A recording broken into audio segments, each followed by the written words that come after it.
Okay, 7th graders, our last lesson of this chapter is lesson 4-9, and it's on scientific notation.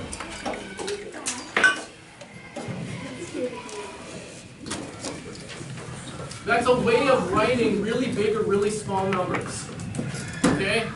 In science, when they're working with huge numbers, like astronomers working on the distances between stars and things like that, or physicists who are working on particles and they're measuring the density of certain particles or the speed of things.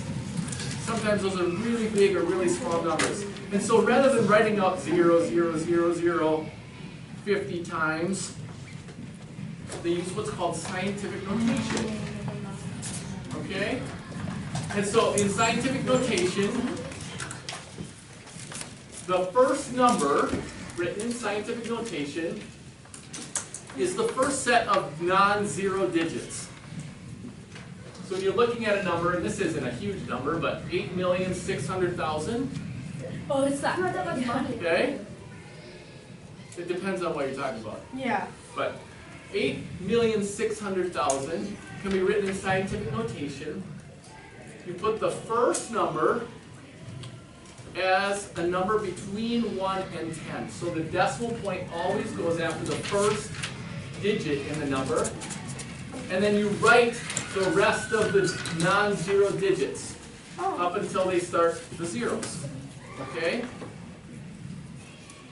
So this would become 8.6 as the first number in scientific notation. And then you count the places behind that digit. 1, 2, 3, 4, 5, 6. And you write times 10. You always write times 10 because scientific notation is always a power of 10. And then you write it as 10 to the 6th power because there are 6 places behind the first number. So if you actually did this on your calculator, you would get this answer. You would get 8,600,000. Okay? Now, the numbers are sometimes really small. And so last year, I know when we were learning scientific notation, we just worked with the positive powers. But in this case, we're talking about negative powers of 10. In other words, think about it. If we put 10 to the negative third power below the division bar, it would be 1 over 10 to the third power. Or 1 over 1,000. Right? That's what we learned today with the negative exponent. And so this number, 42 over 10,000, is the actual number, written in fraction form, isn't it? 42 10,000ths. Okay? So, the process is the same, except that we put the decimal point behind the first digit in the non-zero digits. And then instead of counting the numbers to the right of it, we count the numbers to the left of it, up until the decimal point. So, if we put the decimal point between the 4 and the 2, so that we have a number between 1 and 10. 4.2 is between 1 and 10. Look.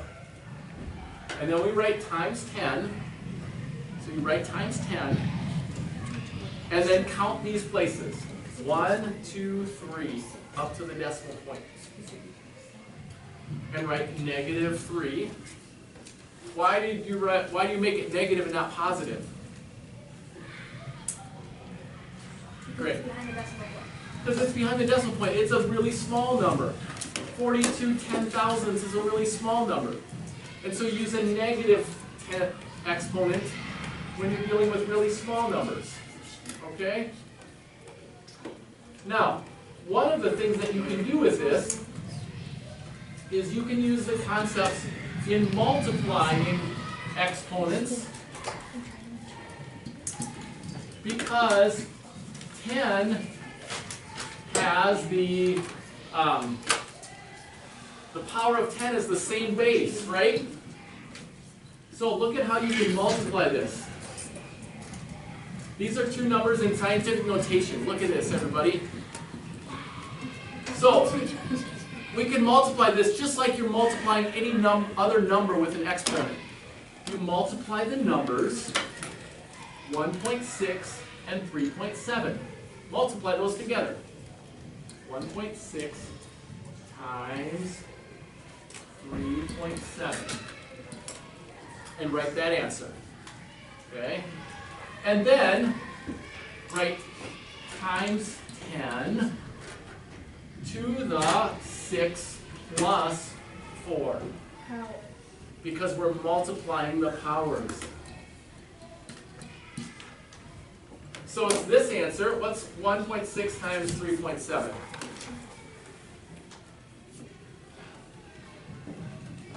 5.92.